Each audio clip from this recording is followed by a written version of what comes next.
Bien, nous allons reprendre. Donc, si vous avez lu attentivement le programme, vous avez dû voir que nous avions 2 séquences consacrées à des jeunes chercheurs, à des doctorants dans cette journée, parce que d'un commun accord entre le PUCA et la Fabrique de l'Industrie, on se disait que cette journée consacrée au rapport entre la recherche et l'action sur l'activité productive devait donner une place à des chercheurs qui vont nous éclairer dans les années à venir sur notre sujet. Donc, il y a une première séquence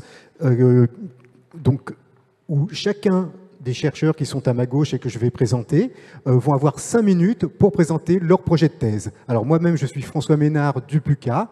Et donc, sans attendre, puisque nous avons très peu de temps, donc, je vais passer la parole à Camille Brou. Donc, Camille Brou, vous démarrez une thèse en économie à l'Université de Bordeaux et au Métis Lab de l'EM Normandie Business School de Caen. Vous venez de Caen, je crois.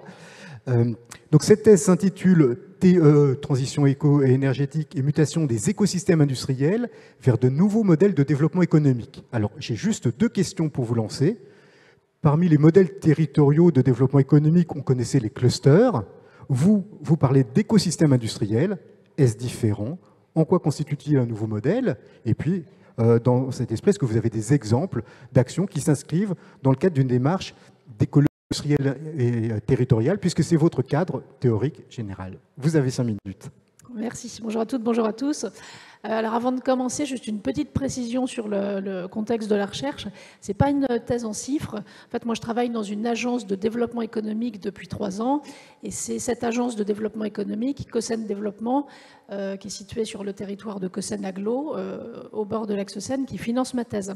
C'est une thèse en codirection avec effectivement l'Université de Bordeaux et le laboratoire BSE d'une part, et l'école de management de Normandie et le Métis Lab d'autre part.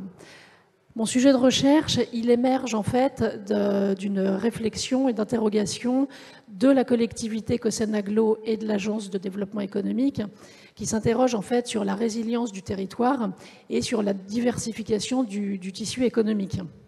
C'est un territoire qui est très industriel, très carboné, très émetteur de gaz à effet de serre, qui compte parmi ses filières d'excellence la pétrochimie ou la chimie fine, par exemple, donc des filières qui sont assez impactées par les enjeux de transition écologique et énergétique.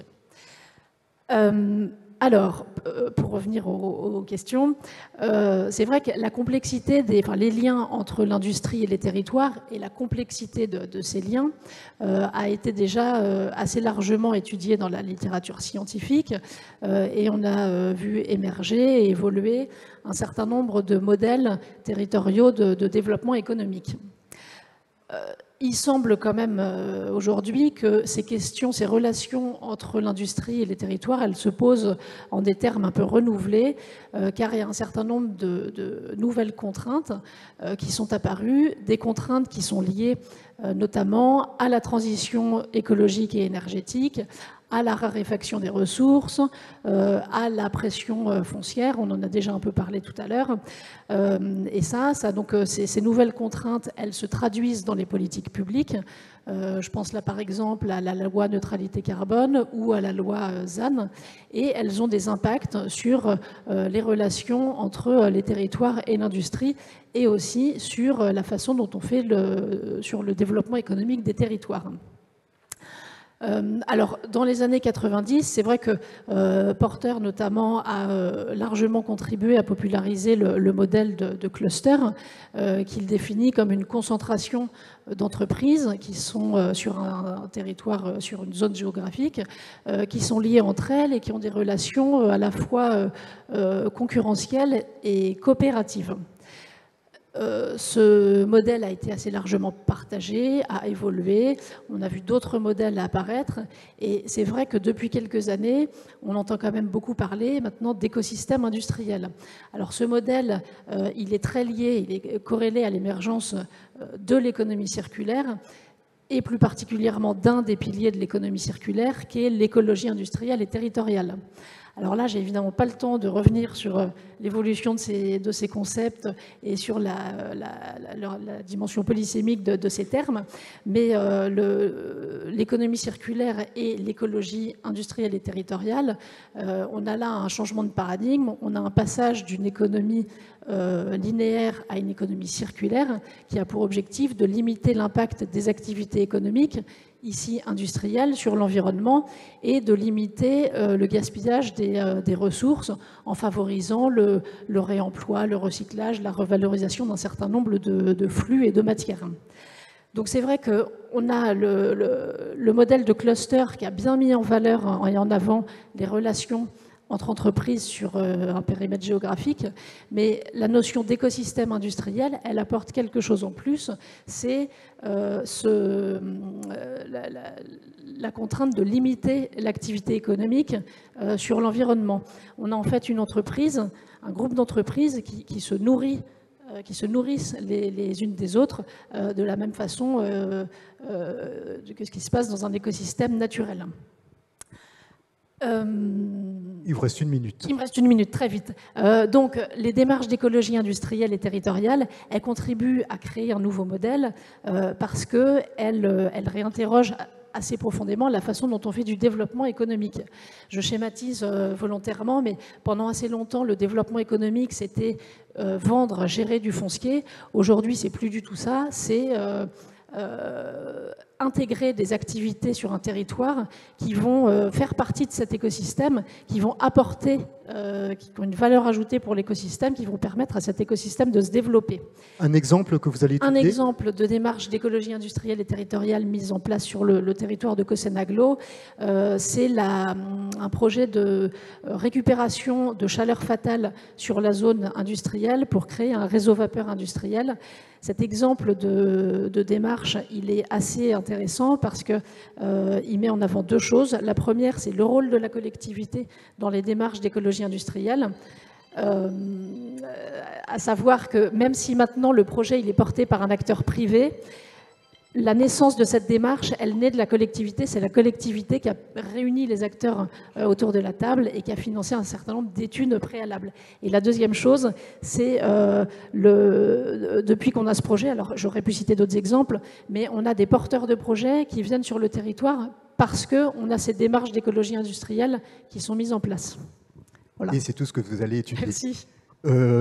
Avec Hugo Dasenza-David, on peut faire un pas de plus en direction de l'écologie. Donc, votre thèse en sociologie politique démarre tout juste à Sciences Po Paris.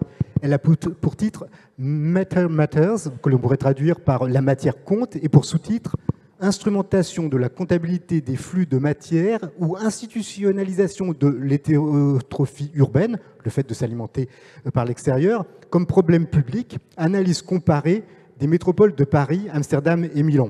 Vous avez compris pourquoi je lis, parce que le titre est un peu long. Donc, est-ce que vous pouvez nous préciser ce que sont ces flux et l'intérêt de les étudier pour appréhender la ville productive? C'est ma première question. Et puis la deuxième question, elle est un peu du même ordre que la seconde question que j'avais posée à Camille Brou. C'est certains instruments pour analyser ces flux de matière ont été développés déjà, donc notamment dans le cadre de Centrino, qui est une initiative européenne. Il y a donc des instruments, mais aussi des politiques. Est-ce que vous pouvez nous en dire quelques mots, nous donner quelques exemples?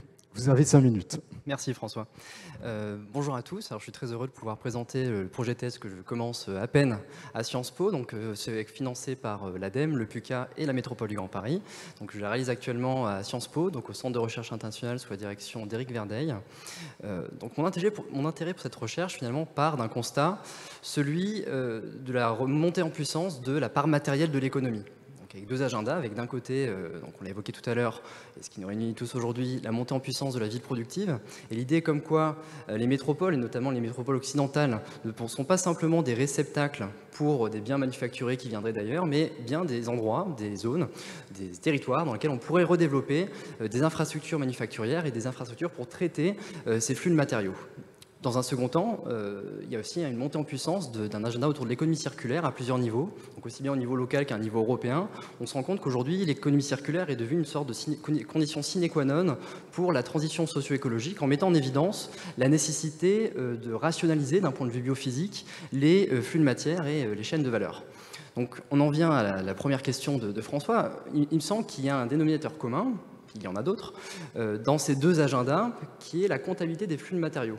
Finalement, l'idée qu'on peut quantifier, identifier des flux de matériaux circulant dans des systèmes. Donc des systèmes, ça peut être à la fois une entreprise, un territoire ou même plus globalement un pays. Finalement, il y a des flux de matériaux qui sont identifiés dans des nomenclatures bien particulières qui entrent, circulent et quittent ces territoires donnés. Donc ces instruments de politique publique se développent depuis une dizaine d'années, donc à différents niveaux. Et ce qui est très intéressant, c'est qu'ils mettent en évidence un problème, donc c'est un petit peu le titre de ma thèse, c'est ce problème de l'hétérotrophie urbaine, l'idée comme quoi les villes fonctionnent sur des systèmes, des écosystèmes manufacturiers qui sont largement externalisés par rapport à elles et qui fonctionnent du coup d'un point de vue linéaire, donc c'est un peu ce que vous disiez tout à l'heure. Et donc tout l'enjeu, c'est de voir comment est-ce que l'émergence de ces instruments finalement reconfigure ce dialogue entre ces deux agendas et finalement met en évidence la nécessaire mise à jour des coalitions de croissance urbaine. Donc mon entrée, finalement, ma focale pour cette recherche sera vraiment l'analyse comparée de différents instruments de politique publique destinés à comptabiliser les flux de matériaux dans des métropoles particulières, en identifiant du coup différentes métropoles qui sont plutôt en avance sur les questions d'économie circulaire. Donc pour l'instant, j'identifie la ville de Paris, la métropole parisienne, la métropole amstello-damoise et pourquoi pas la métropole milanaise. Voilà, donc il y a encore toute une réflexion autour des cas d'études. Et au sein même de ces métropoles, ce qui va m'intéresser, c'est comparer différents types d'instruments qui sont développés. Donc là, on en vient à la deuxième question de François. Donc d'un côté, je vais étudier le développement d'instruments de politique publique développés dans le cadre du projet Centrino. Donc c'est un projet Horizon 2020 qui a été lancé il y a 2 ans, qui a 2 objectifs. D'un côté, redévelopper des infrastructures manufacturières à partir de friches industrielles au cœur des métropoles, et de l'autre, développer des instruments de politique publique, notamment des instruments de comptabilité des flux de matériaux, pour favoriser le changement dans les écosystèmes manufacturiers, les écosystèmes industriels, à un niveau local, en lien finalement avec ces redéveloppements urbains, en lien avec ce redéveloppement de friches industrielles. Donc là, c'est un projet qui est porté principalement par des makers et par des gens issus de la Fab City. Donc c'est vraiment un projet de réindustrialisation dans un projet de production distribué au niveau des métropoles. Et ce qui sera très intéressant pour moi, c'est de comparer ce développement de politique publique avec des développements de politique publique beaucoup plus institutionnalisés. Donc là, notamment des initiatives d'écologie industrielle et territoriale. Quand on prend la métropole parisienne, on a en exemple l'initiative autour de Gennevilliers, autour du port de Gennevilliers par exemple.